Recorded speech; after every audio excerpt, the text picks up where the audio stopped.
make a move and the bunny gets it. I said, put the bunny back in the box. Why couldn't you put the bunny back in the box?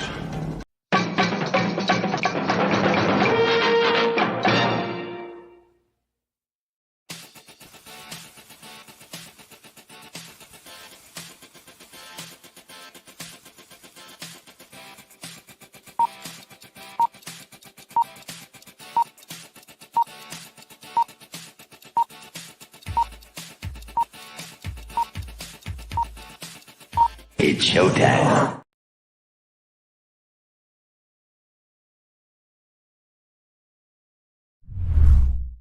Psychically, I'm very well endowed. I wanna know what you're thinking. There are some things you can't hide. I wanna know what you're feeling. Tell me what's on your mind.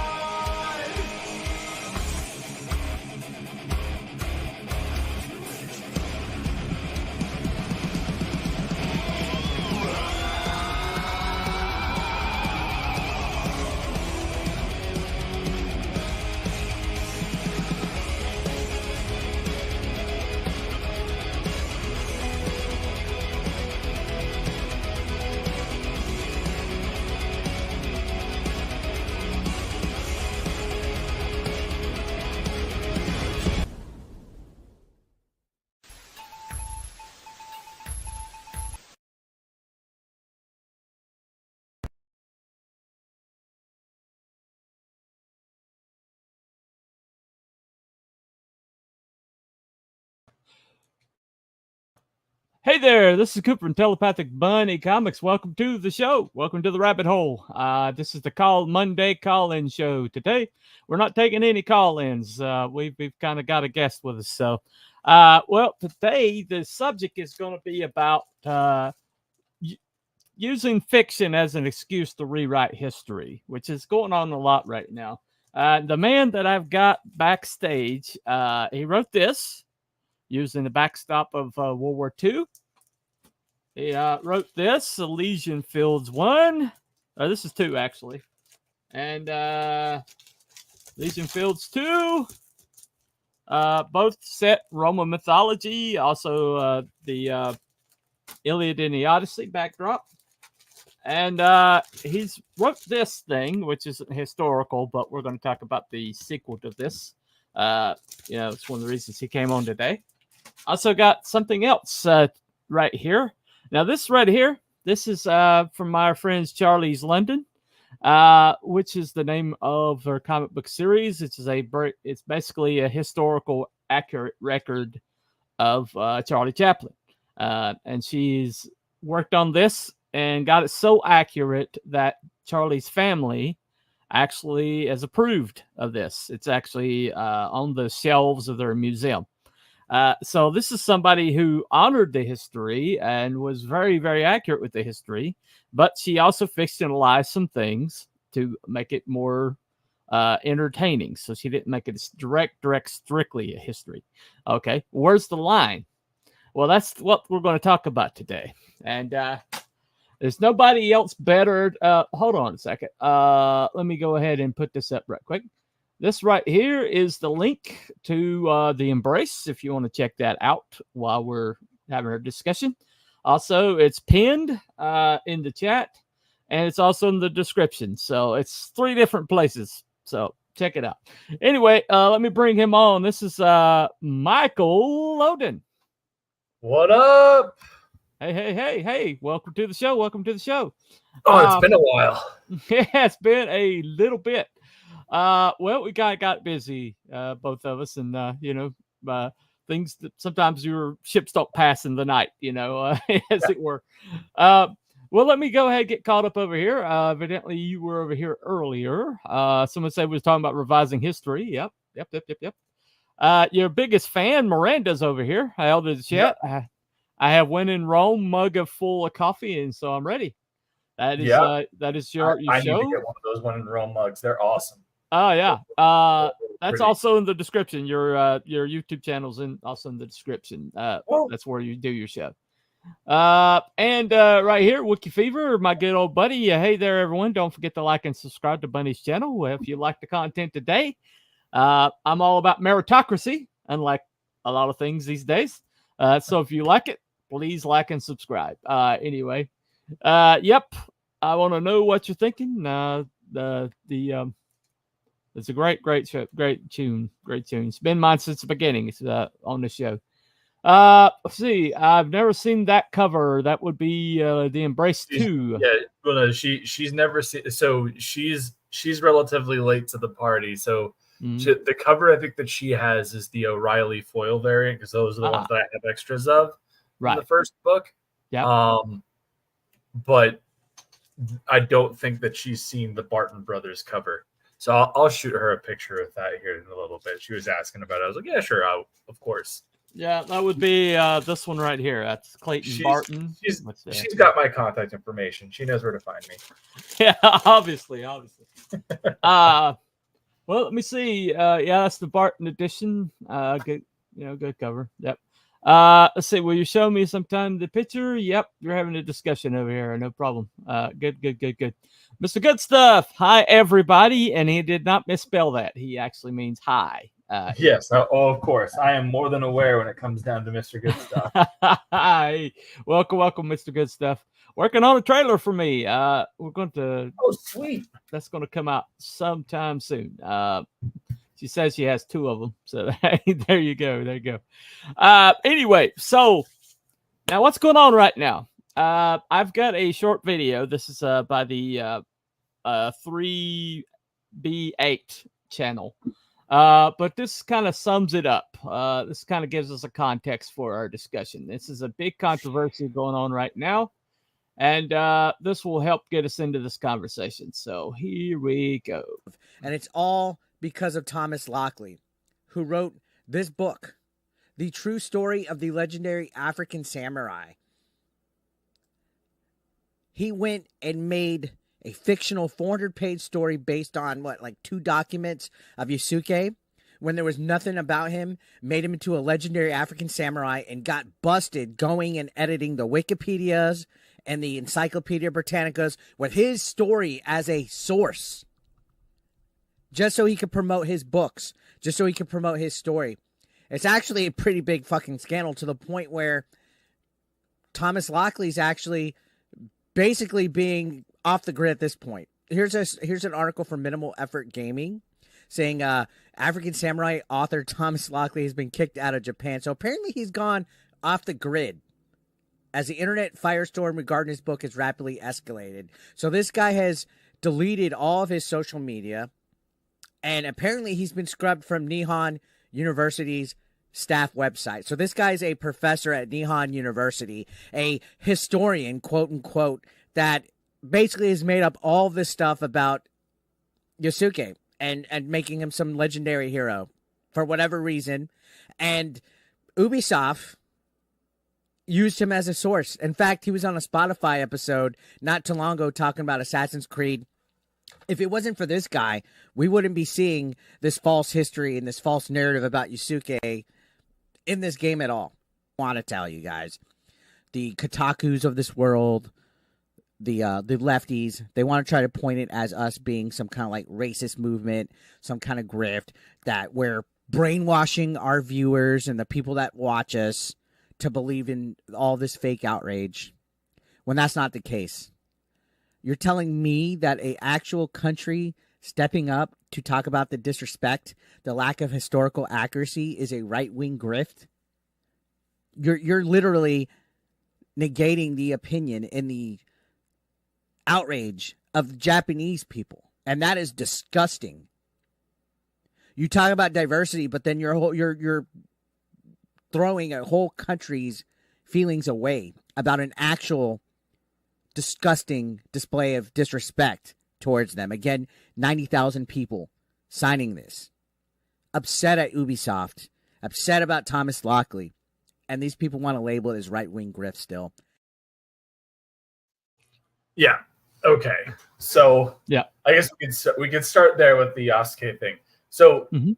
to break this down, I do think that there's a video on the Metatron channel that I think really handles Yasuke Yeah. very well and Mhm. handles both sides of the argument. Now, the question of whether Yasuke is a samurai really comes down to technicalities. I personally believe that as he was not permitted to commit seppuku after the fall of Oda Nobunaga and Yeah. was sent back whence he came, and the Japanese saw him as just an animal to be treated. That's not likely. But then again, you know, one of the things that Oda Nobunaga was known for, and it was one of the reasons why his peers dethroned him, was his fascination with outside culture, and the reason why Yasuke had reached such heights within Japanese society to the point where he was, a vassal and owned was given a stipend and a castle and everything like that, is because of Oda Nobunaga's fascination with him as this like giant dude that could wrestle down his mightiest warriors. Yeah. And the term that is used to describe Yasuke at this point in time, Bushi, is like kind of universal for warrior. And at this point during the Sengoku period, the term samurai is not really used in the way that it's become popular. That's way more in the Edo period, which follows Sengoku. Well, as I understood it, this is also Metatron mentioned this. He said that the samurai was more what we would consider nobility. Yeah, it's at that time period, it was more nobility. The samurai is the equivalent of a chevalier in like France and England. It's a knight. They are a retainer of a lord that owns land and is a part of the noble peerage class. But so it's one of these things where it is kind of difficult to say because the way that it is used to describe specifically that warrior class and everything like that doesn't really come into fruition until the Edo period, which post dates Oda Nobunaga and thereby Yasuke. So that's where like the real strength of the argument lies in its ambiguity. What we do know is that he was a retainer of Nobunaga. He did fight in battles for Nobunaga. He was a sword bearer for Oda Nobunaga, which is a big fucking deal. Yeah. But there is a degree of ambiguity as to whether or not he would have been classified as samurai. And it is unclear.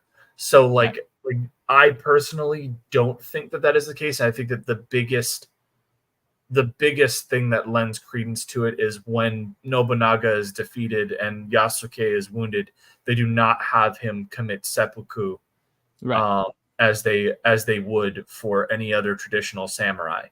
Yeah. So, well, let me go ahead and get caught up on the chat over here right quick.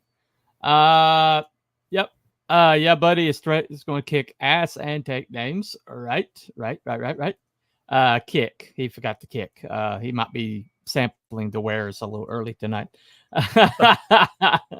Anyway, not a historian of revisionist POS. Right.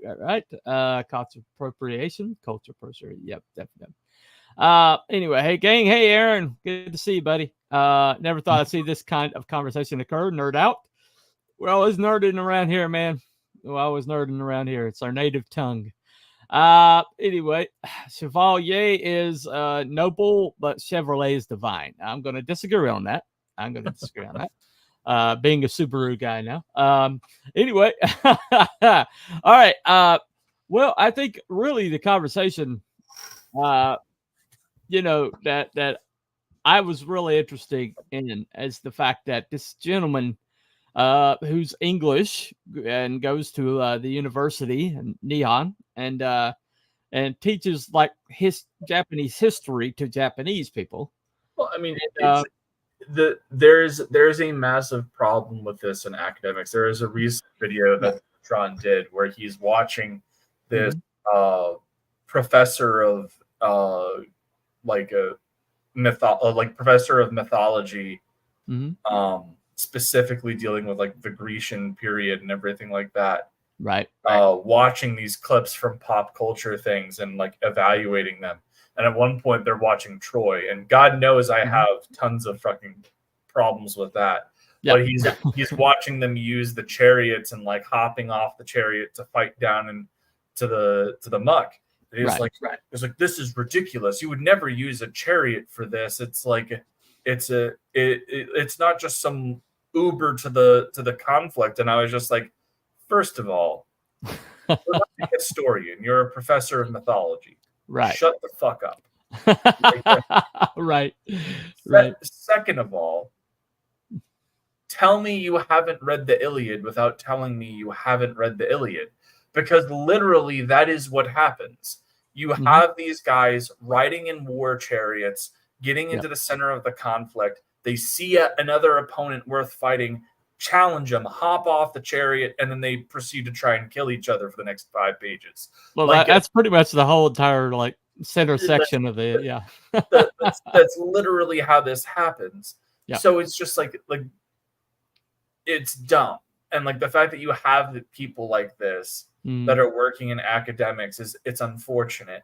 And I think the gentleman though in question, Thomas Lockley, he took it a step further in that not only did he take this obscure thing and he wrote a book on it. As shitty as what Thomas Lockley did it is way worse on the publisher, because any sort of book like that is supposed to go through an extensive amount of peer review. Yeah. Look, man, I submitted 2 essays for peer review 2 years ago when I graduated, when I was in the process of like graduating from APU.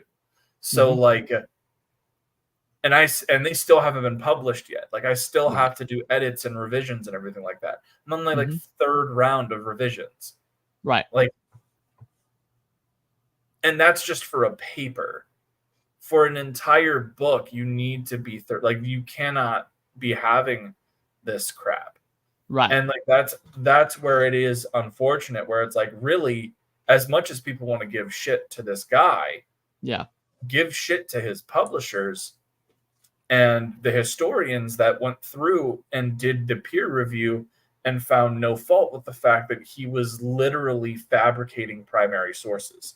400 pages on I think it's less than 2 paragraphs in sources. I mean, dude, you could, but like that's the thing, is you have a lot of stuff that is ambiguous like that. Like you could write 400 pages on, I think Yasuke appears very briefly for, I don't think it's like 2 paragraphs. It's throughout like 2 or 3 pages where he's occasionally mentioned.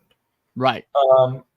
But like you could effectively take that and make a lot of speculation and then draw upon other primary sources that talk about like the social structure of the Sengoku era of feudal Japan. Like you could do that as a way to kind of prove your thesis, because there is a lot of wiggle room there. But the problem is that by saying definitively that this is fact, and if you don't agree with it, you're full of crap. Yeah. Well, in that case, they're saying that you're a racist if you don't agree with it. I mean, that's what the current thing is with Ubisoft, because Ubisoft is just trying to politicize everything. But like, when you're looking at this from just a standard standpoint of, hey, I'm an academic, I don't agree with your findings, so because let's keep it there, because that's where we're talking about history as a professional field. So if I come to you and I say, hey, I don't think that you're accurate and X, Y, or Z, and you're not able to back that up, that's a problem. And the fact that this guy was teaching university over in Japan is problematic. And I'm not surprised that he's been given the boot. And honestly, I am surprised that it took this long, because the Japanese do not take that stuff lightly. And so the fact that, because that book is not like new, that book came out in 2015. Yeah, that's right. So and you've got to figure he was probably doing research for at least 4 to 5 years prior. And was doing that there. So the fact that he, I'm sure that he was actually there in Japan and everything like that. They are very inviting to people to come and study their culture. And I'm sure if he came from an accredited university or what have you and was asking to do this, he was probably given access to documents that Joe Schmo wouldn't be normally. Well, one of the biggest controversies is he's accusing the Japanese, that Japanese culture of being having slaves, extensive, and that's every culture. Name a culture in history that was not built off of the back of a conquered. Exactly. This is is it fun? No. Is it a reality of building a nation state? Right. Unfortunately, yes. Like at the end of the day, no nation state that exists currently was not built has the innocence of being built without the forced pressure of an oppressed peoples. Right. Let me get caught up on the chat over here real quick. Aaron says a lot of people forget that Nobunaga did what he wanted, and sometimes he went against societal grain. And if he made Yasuke samurai, doesn't necessarily mean that everyone else accepted him as one. That's a good one. And I think that the big controversy there, Aaron, is that because there is nothing that specifically states that Yasuke was risen to the samurai class, right? It puts a lot of things in doubt. That being said, we also have to take with a grain of salt that history is recorded by the winning side. Right. And if they didn't want this tradition of making outsiders samurai to become a norm, and that was one of the things from Nobunaga that caused the, a coup of the shogun against the shogunate, then they're not necessarily going to record that, and they're not going to be fair about it. Just as a way to play devil's advocate. Yeah. But I do think that the biggest thing that speaks to it to me is the fact that he was not permitted to commit seppuku. And he was given back. And more specifically, he was given back to the Portuguese. Yeah. Or the Italians, whichever one it was. It was Portuguese. Remember. Okay. Yeah. So I know there were Jesuits. I just wasn't sure. But the point is that if he was esteemed and recognized as a member of the samurai class, even let's say they didn't want him to commit seppuku because he was an outsider. Right. If they had any respect for him, maybe they would have let him just go free. But no, they returned him to slavery. Well, if this was the only thing we've seen recently, then one thing doesn't make a trend. But we've seen several things happen. Let me give you an example. Are we about to watch the dumb Netflix docudrama trailer for Cleopatra? Because I would really rather not. We can just talk about it, but I don't want to see that thing again. Okay, all right. I won't play it then. I have watched that video too much, and I can't. We had like a whole stream on one. We had like 2 or 3 streams on When in Rome talking about Netflix. All right. Well, Netflix's- check out When in Rome if you want to see his opinion on it. Well, no, we can talk about it. I just don't want to watch the video. Oh, Like, totally get it. I'd rather not give myself a headache.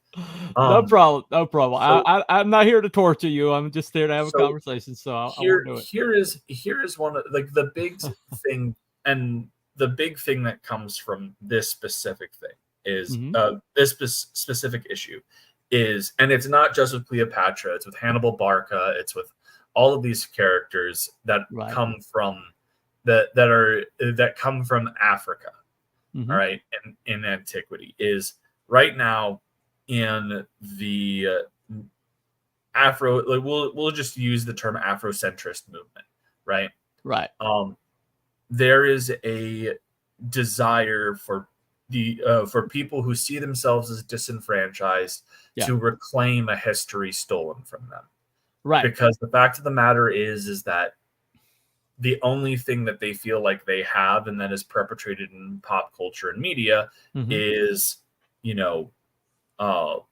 slavery, gang violence, and, hood stuff. Right. And so they want to kind of reclaim this narrative of a more regal past. And there's a part of me that empathizes with that. But unfortunately, that's not how shit works. And by trying to go and reclaim try and claim stuff that doesn't that doesn't compute. Yeah. You're actually doing yourself a greater disservice. And when the Gladiator 2 that's coming out, they got Hannibal Barca being a black man. No, that's you're talking about 2 separate projects, both of which have Denzel Washington. Denzel Washington is playing Macrinus, who is a Roman emperor during the Severan dynasty. He leads a coup, and he's from modern day Libya. Okay. But like, again, you have this whole notion of, oh, well, he's from North Africa. We're going to have him played by a black guy, even though that's realistically, it's Mediterranean culture. North Africa, Mediterranean. I mean, at the end of the day, you did have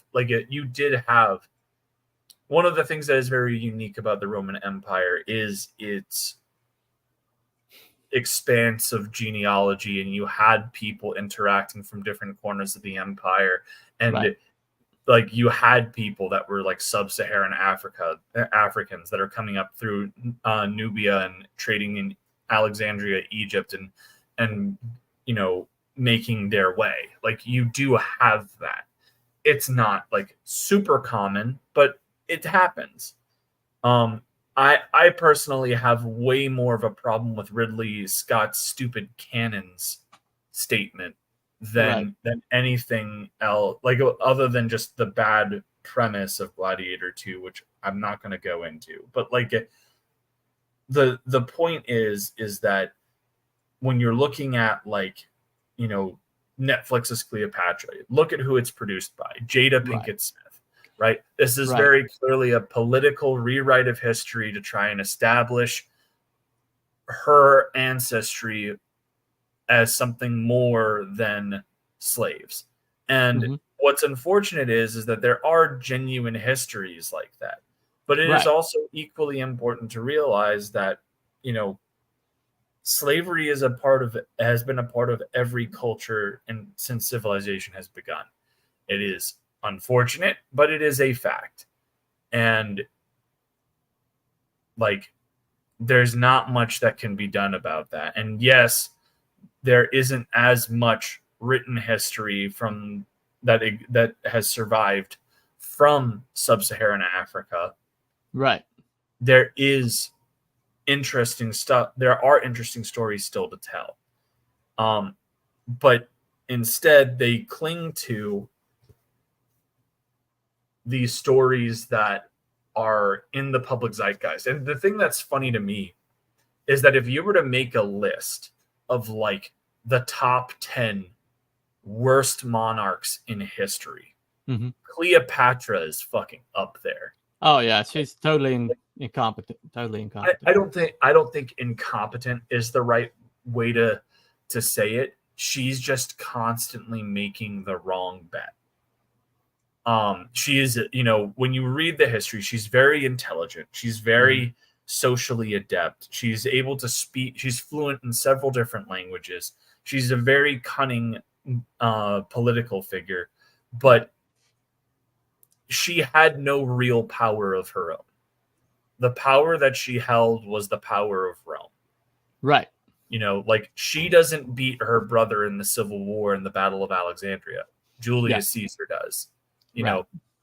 She's only a continued power in the region because she sires Caesar an heir in Caesarion, right? A potential heir, I should say.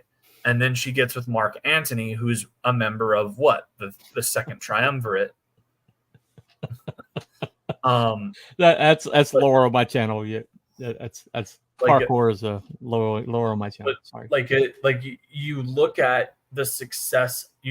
The success of a ruler should be measured by what their legacy is. The legacy of Cleopatra is she destroyed a 300-year-old Macedonian dynasty over Egypt that survived the collapse of Alexander's empire and was one of the last vestiges of the Deodaci. She fucked up. And it is what it is. But ultimately, the only reason why she has any real popularity is because, frankly, William Shakespeare, Antony and Cleopatra, right? The tragic love affair, and this, that, the other. But what's really funny is there's this desire to claim her, and there's no basis for it. And when you have people in that docudrama, because I have suffered through, I think, an episode of it. Right.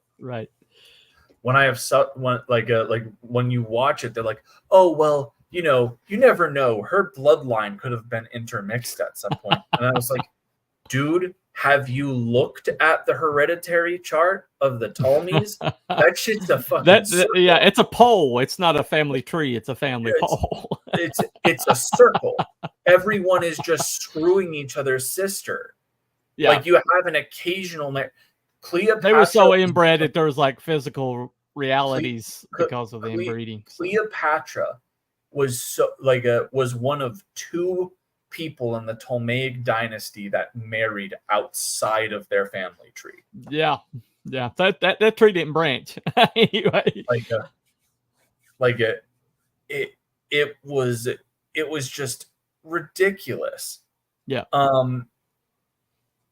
And so the very notion that she would be anything other than Macedonian, and then you'll have people who, oh well, she did marry somebody from the Seleucid Empire, so she's got some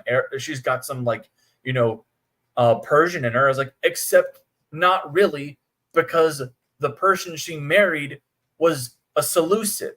Yeah. Who were also fucking Macedonians. There you go.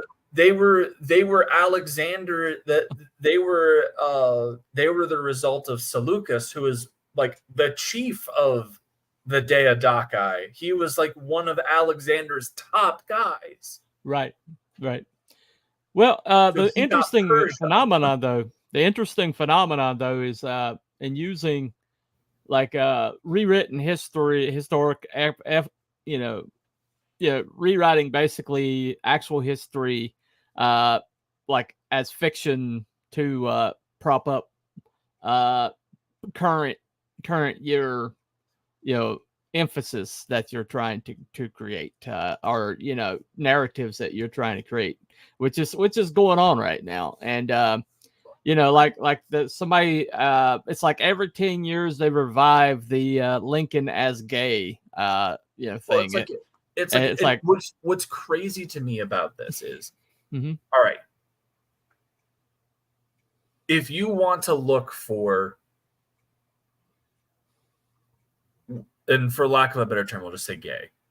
figures in history that are fascinating and That's are plenty. interesting. There are plenty of them. You don't just have to make shit up. Literally, one of my favorite military units of all time is the Sacred Band of Thebes. I'm absolutely fascinated with them. That unit at the Battle of Leuctra ended frickin' Spartan hegemony. Yeah. Yeah. It is a unit of 150 pairs of male lovers.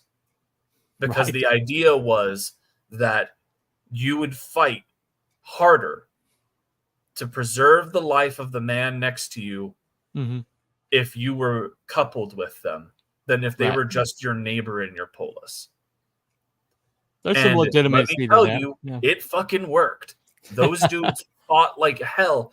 And when the Sacred Band is finally destroyed in the plains of Chaeronea against Philip II, Philip, who spent his time in Thebes prior to becoming king of Macedon, because he was held there as a political hostage, right? And he was trained by Epaminondas and Epaminondas's generals, and a lot of that bled into the Macedonian military reforms that turned Macedon into the powerhouse it becomes.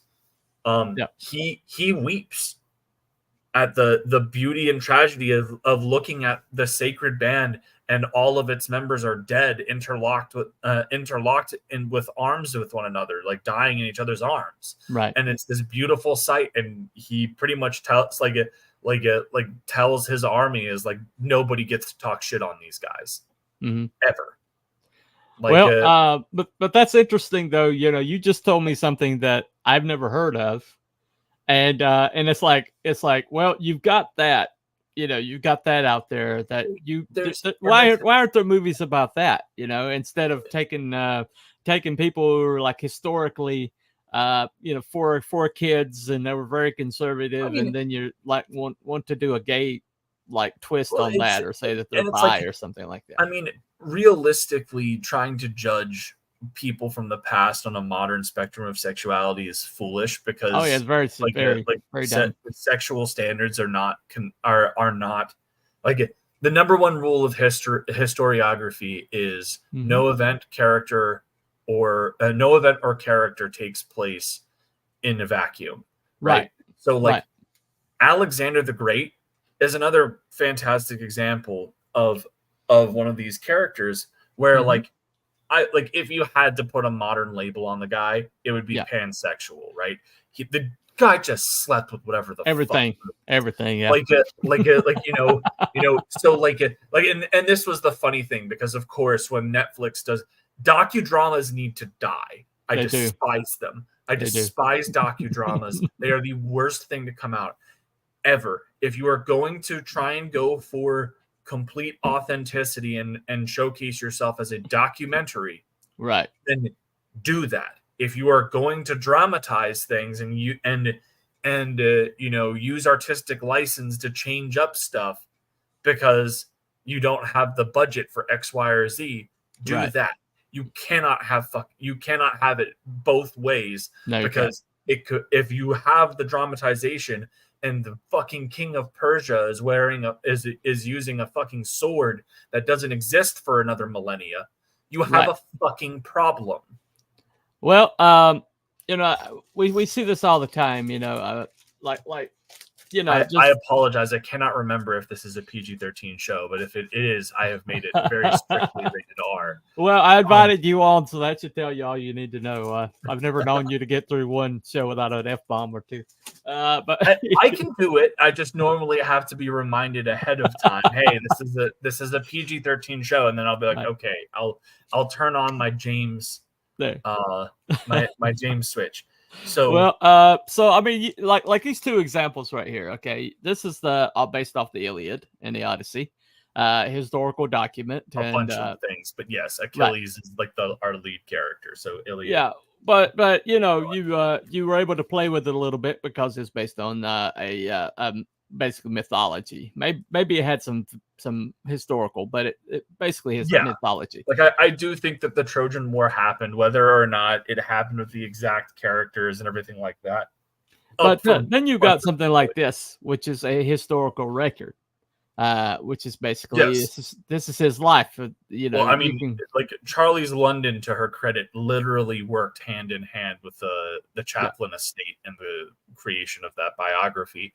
And Right. any and all fictitious elements are there to enhance the storytelling, because right. never to let the truth get in the way of a good story. So, Well, what think about it is when she took like freedom or with some of the creative license, details. yeah. And when she moved some things around, she did it to tell the story better. But Yeah, she and made she sure, also, but she also got approval from the right. Chaplin estate as well. But see like what's that- going on right now is people are trying to treat things like that first book like Charlie's London's book, and try to say that which you based basically you were able to you based it on something that have fictional elements that so you could play around with it, and you're not hurting anything. It's not actual verifiable facts. And what they're doing is they're treating it like that Charlie's London book, which has verifiable facts. And they're trying to say that, oh well, this is how it really was. This is the real thing that's going on.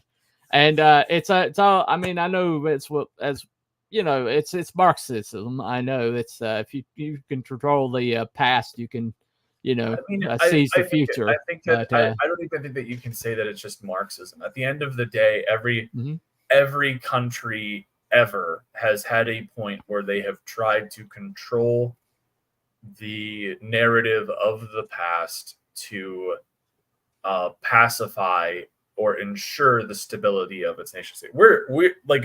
We are so not innocent of that. You know, growing up, and I honestly think that this is one of the big things that has led to a lot of this is growing up, we were taught in a way that made America seem like the no bullshit good guys of everything, and that we never did anything wrong.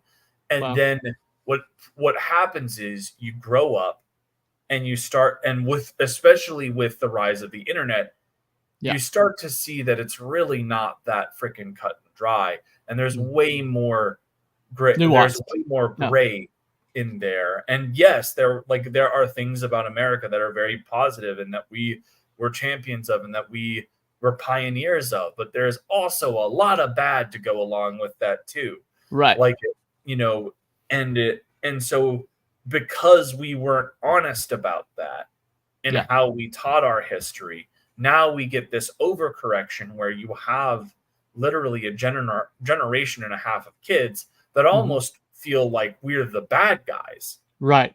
And that's what happens is you get it's what I call the rebellious teenager effect. Yeah. Right. Like we've been spoon-fed this whole narrative of, oh, America's the best ever, this, that, the other, we can do no wrong, you know, punch Hitler in the face, and that's the only thing you really need to know about U.S. history. And then once you start getting into higher education and you start actually going and looking at the history, you go, man, that's all well and good, but look at what we did to the East Coast tribes. Right. You know, we got here, they were trying to help us out, and then we committed mass genocide. That doesn't seem particularly good. No. I mean, you know, Hitler literally sent his generals here to learn about how we handled black people in the South. The Native Americans. Native Americans during the Indian Wars. Literally was just like, hey, study that, and then we're going to that became the basis of the final solution. At the end of the day, history is so much more ambiguous, and it's why it's very dangerous to bring in terms like good and evil to the historical discussion, because there is almost never the history is the history. I mean, the history is the history, and that's one thing about historical record is, you know, that saying that the winners write the history is true. There is absolutely a truth. There's absolutely truth to it, and in a lot of ways. And I think Miranda knows that better than everybody. She's a Carthage apologist. So Yeah, I was noticing that. I I'm was sorry, noticing that. beautiful. I love you. Yeah, yeah, yeah. I was noticing. I was noticing some. When I said, "Don't get me started on Hannibal," I was like, "Whoa, uh-oh." Anyway, but this is good. Morality is determined by the values of the individual, right? And well, well, Yeah, that's all good. Can I got followed up by what? Zama and Siege of Carthage? Cool. Cool story, bro. There you go. There you go. Well, but I think what's really important for for us to kind of like to get through, Carthage is cool, yeah. But It is an interesting nation state. it was very interesting. Wiped off the earth. It wiped off the earth, and the ground is sowed with salt. So yeah, Romans were definitely wanting to get rid of them. But I think what's really interesting though is when you are going to handle history, there's a reverence that you really need to have.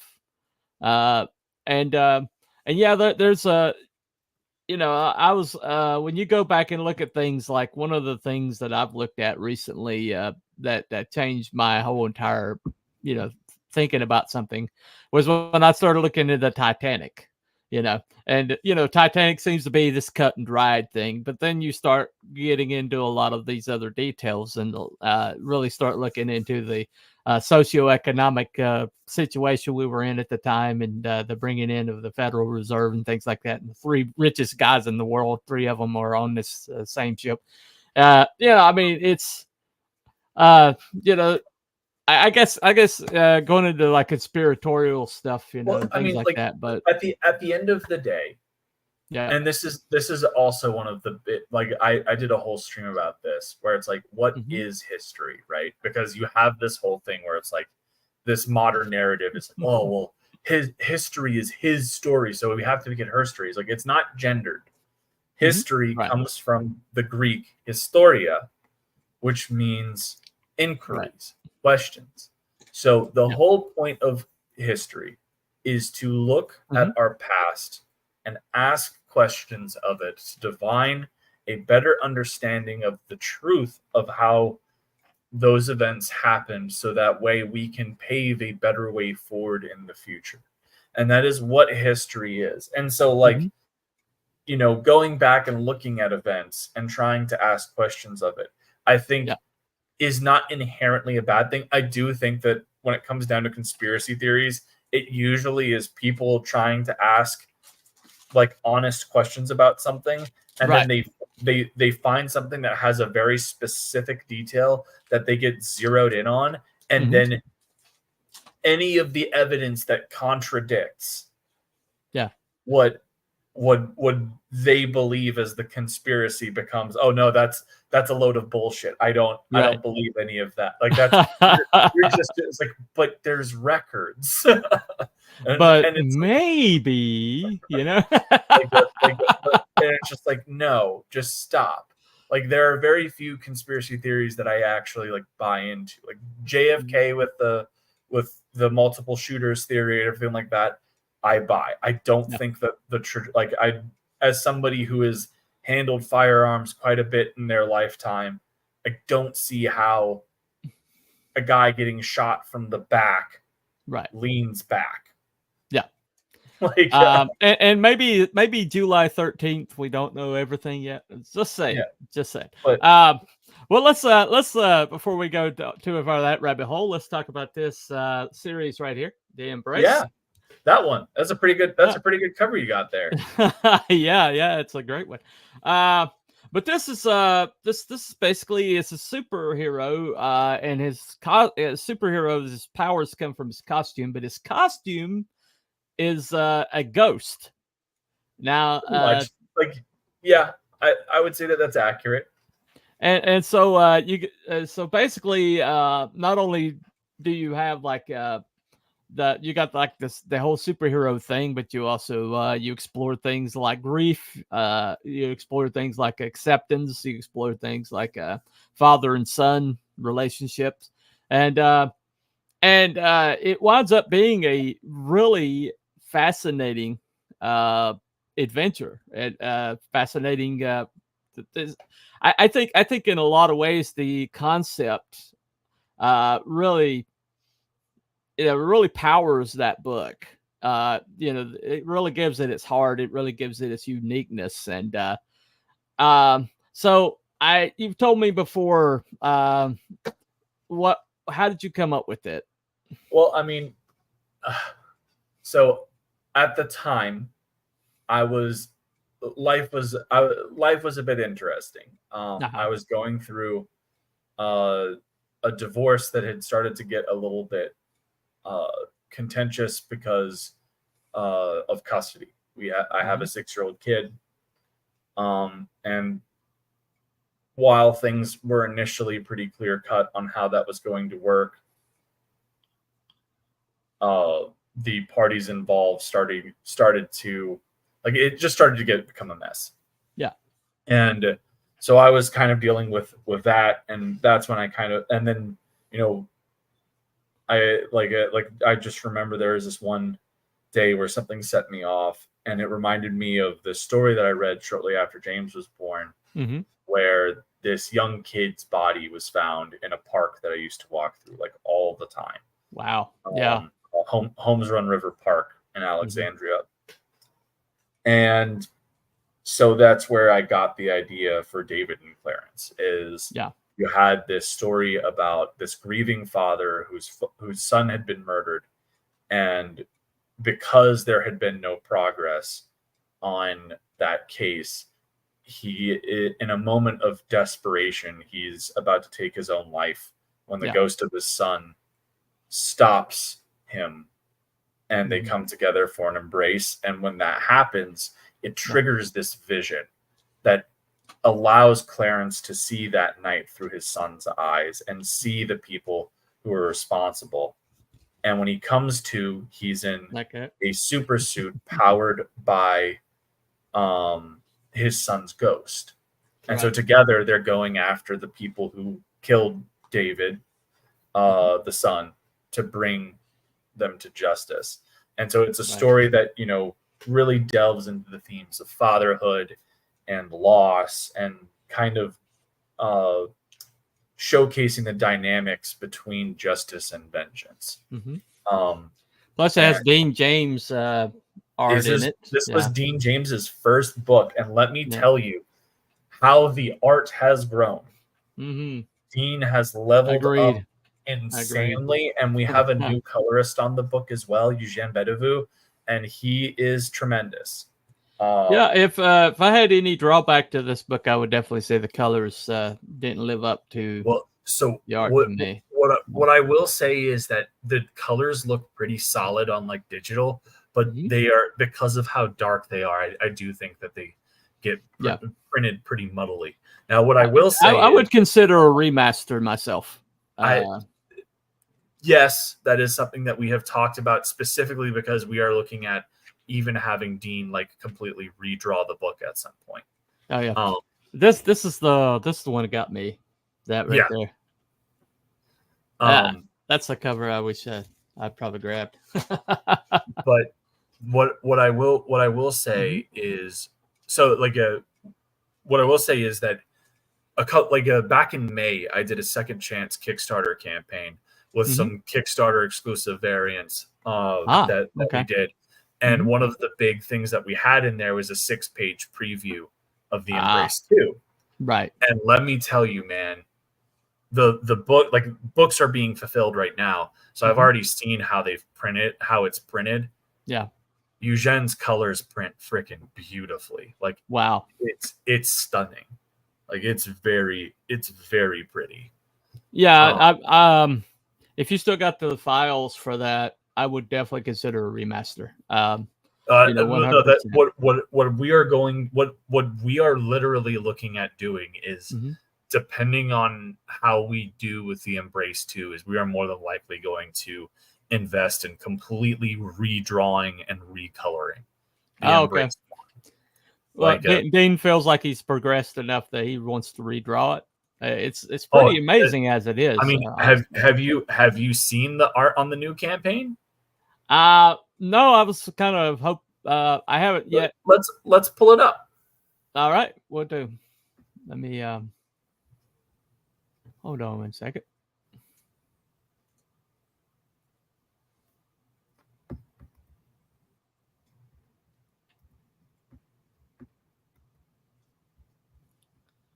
All right. Do you need me to share the link or? I got it. Okay, copy. Yep. Yeah, I was just looking at it. So let's share screen it real quick. Show the good people. So that cover in the back is done completely traditional by Dean James. So let's scroll down. Will do.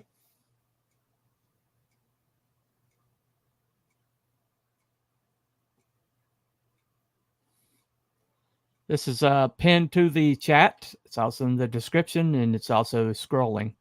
Nice. The banner below. So this page right here, that's incredible. That the car coming through there. I saw the pencils when he was showing that off. I didn't see it colored before, but that's amazing.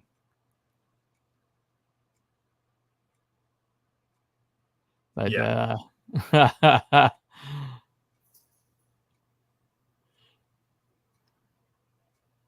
Yeah, so as I said, Dean's art has leveled up pretty insanely.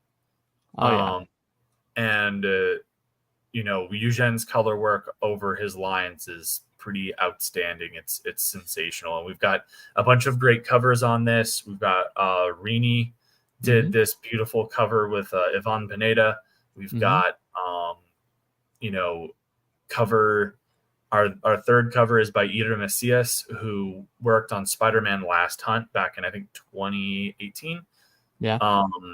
And then we got Bancroft did an All the Hands cover. Which is hilarious because everybody's like, he can't draw hands, and that's what we said. We got him over his hand problem. We also have hidden in there the infamous ginger root hand is hidden in there like a Where's Waldo thing. Oh wow, yeah. Well, which I have no problem with because I got a ginger root hand myself, so So then we have the glow in the dark. Awesome. This is a limited cover done by Shelby Robertson. This is our haunted edition, glow in the dark, limited to 50.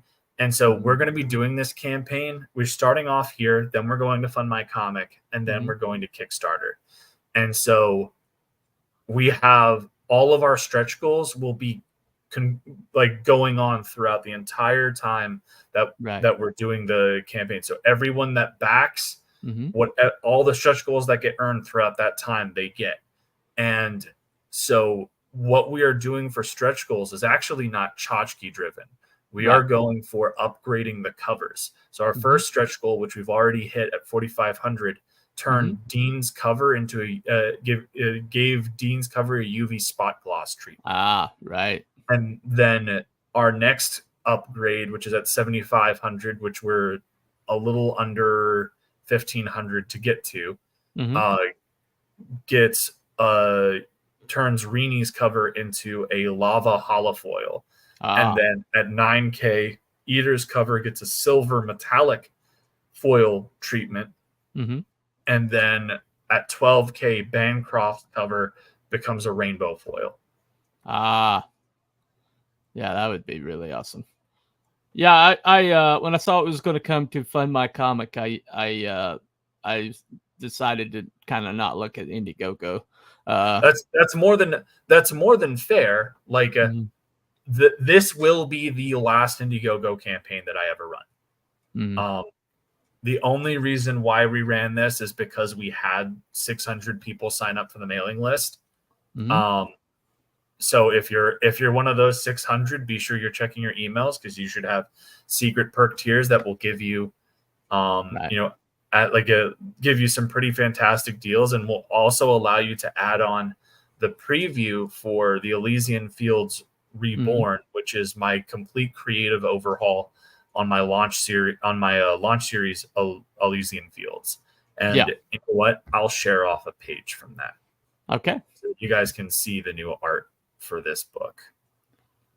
I'll bring it right up. All right.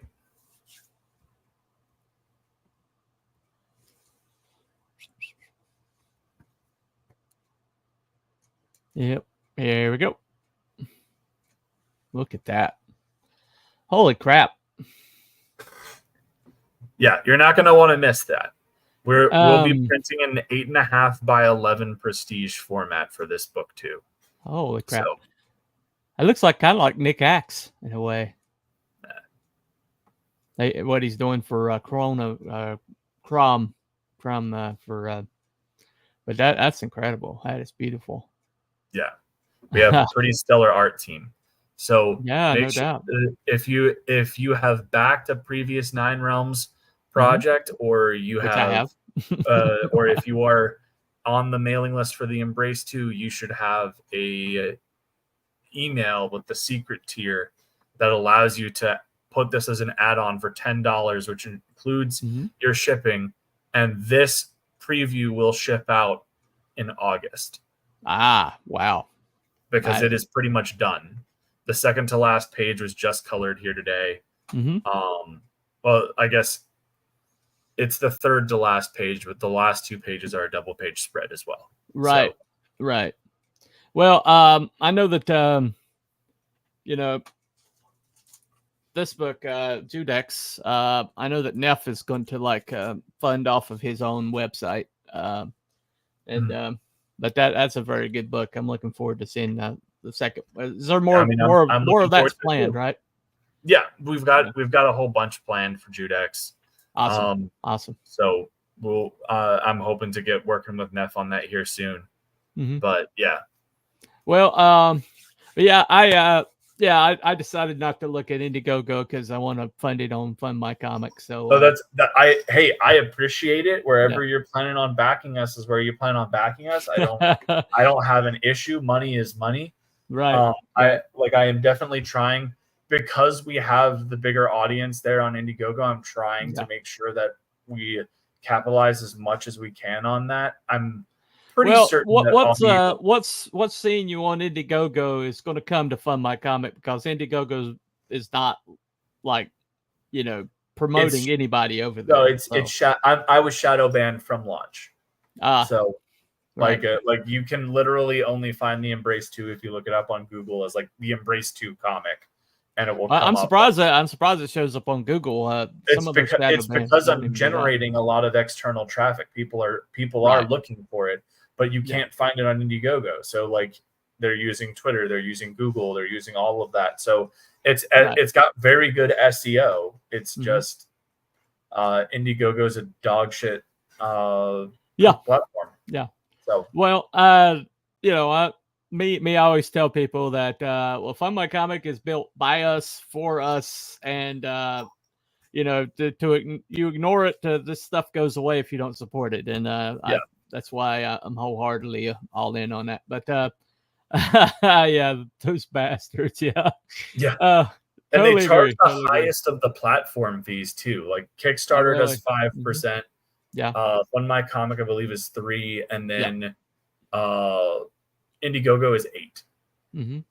And if you bring enough traffic to Fund My Comic, you can go lower than 3%. Yeah. But that, if you can bring enough traffic, he usually gives people a break on that, because he can. You can talk to him, you can negotiate with him. Because he's Luke. Because he's Luke, right? Anyway. But thank you for coming on and talking about this subject. My pleasure. And I appreciate the input. And I thank you to the chat. Evidently, a lot of your fans showed up today. We got 65 eyeballs, but that's on. That's with X involved. So there's really no telling. But we're also right now we're on X, and we're also on Rumble. And nice. So Anyway, but thank you all for coming today to the Monday call-in show. Thank you to Odin. Make sure you check out the. All right, I got to bring this guy on. What do you want? Yo, what's up, man? Bunny, what a great show. What a great guest. Awesome art, awesome book. Everybody's got to back it. Yeah, okay. I appreciate it, Wookie. I knew I should have locked that door. I knew I should have locked He didn't that lock door. the door. I crawled in through the window. Fair enough. Get in how you can. There you go. Exactly. There you go. But anyway, thank y'all for coming. Keep your eyes out for. I do like shorts all the way through the week. But my next show is going to be on Thursday. That's a What's Next. Still negotiating, finding the next. If you want to come back on Thursday, I could do a What's Next with you, Odin. Sure, sounds fine. Oh no, All Thursday I can't do it this Thursday. Not Thursday. I'll be at a work event. No problem. Still figuring out who I'm going to get. And sometimes I don't get anybody. I had Nathan Rosario. I can do next Thursday. I cannot do this Thursday. Well, I got Dave Brink that Thursday. Oh, is that because he's launching like that Friday, isn't he? Right. But yeah, I think he's launching this Friday. I'm pretty sure. And then is it this Friday? I think it might be this Friday. Yeah. I think you're right, actually. Yeah. Yeah, the 26th. Right. But anyway, so that's been good for Telepathic Bunny Comics with here with Michael Odin. When in Rome is his show. His YouTube is in the description. The Embrace 2 is right here on the Chiron. It's also over there in the chat, and it's also in the description. I want you to check this book out. But my preference is if you wait till it comes on FMC, but money is money. If you want to, but if you're okay with backing it over Indiegogo, that's what those links are for.